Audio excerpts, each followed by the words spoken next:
On the night a dozen of Donald Trump's Republican rivals spoke at the same event in Iowa, only one challenged the former president head-on, and he was roundly booed. It highlights the grip Mr. Trump still has on his party. Someone backstage at the Lincoln dinner clearly had a mischievous sense of humor. As each of the candidates hoping to become the Republican Party's presidential nominee for 2024 walked out to speak, they were accompanied by a blast of music. A clip of the country song Only in America. When it was Mr. Trump's turn, two lyrics, describing two alternative paths that could await someone in the U.S., seemed particularly poignant. One could end up going to prison. One just might be president. The 45th President of the United States didn't seem to mind. He doesn't try to hide from the fact that he is already facing 2 criminal trials and may soon be indicted in 2 more cases. In fact, he wears these charges as a badge of pride. Mr. Trump insists he is being unfairly targeted for purely political reasons. He told the crowd of 1,200 Republican supporters at this dinner in Iowa, a key state, because it will hold the first election in the race for the nomination next January, that he would not have been prosecuted if he was not running for the White House again. And he would not have been prosecuted if he was not winning. Using serious criminal charges as a mark of success takes chutzpah. But that is something Mr. Trump has always had in spades. And it leaves his opponents deeply confused about how to respond. Most simply chose to ignore Thursday evening's news that Mr. Trump had been charged with 3 more counts in the classified documents investigation. In fact, they declined to take the opportunity to challenge the clear frontrunner in the contest at all. One of the lesser-known contenders, Will Hurd, did take a shot. The former Texas congressman and CIA officer claimed Donald Trump was not running to make America great again.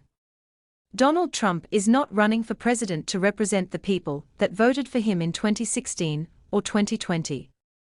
Donald Trump is running to stay out of prison. Loud boos and rattling cutlery nearly drowned out the rest of what he had to say, with one man shouting, "Go home." It was clear he had lost the room.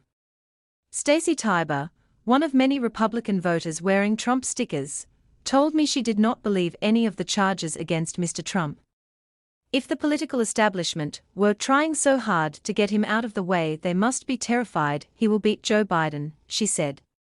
Her husband, Dan, said it was President Biden and his son Hunter who should be facing criminal trials.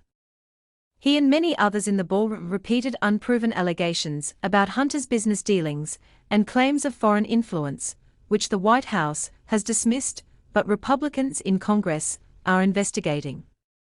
There was no fun to be had watching the different candidates interacting with each other at the dinner. They each had their own backstage suite, which they popped out of to deliver their 10-minute speech.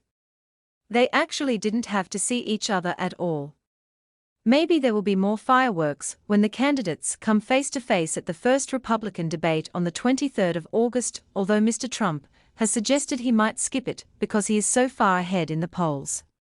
Chris Sununu, the Republican governor of New Hampshire, is no fan of the former president, but recently ruled himself out of running against him in 2024. He told me that for the other candidates to compete with Mr. Trump, it is not about what they say, because there are not significant policy differences, it is about how they perform. They need to be exciting, bring some passion, show some emotion, and they need a bit of humor and charisma. Who voters like and who they think can win is what matters, he added, noting that it was very hard for newcomers to the national stage to compete with the name recognition and star power of a former president. Vivek Ramaswamy, the millennial entrepreneur and political novice, was one candidate who showed at Friday's dinner that he has the potential to break out from the crowded field of candidates currently polling in single digits. After a barnstorming performance, he got one of the few standing ovations, along with Mr. Trump and Florida Governor Ron DeSantis, the candidate currently sitting in second place in most surveys. Outside the venue there was a stall selling the usual badges, T-shirts and baseball caps. 13 candidates appeared on stage. Chris Christie was the only official contender not to attend, but only 4 of them had their names on the merchandise. Mr. Trump, Mr. DeSantis and Mr. Ramaswamy, along with Tim Scott, the senator from South Carolina, who has been getting a bit of attention recently. "I've been making my living doing this for a long time," the vendor told me. "I know what sells." And Republicans have always been strong believers in market forces after all.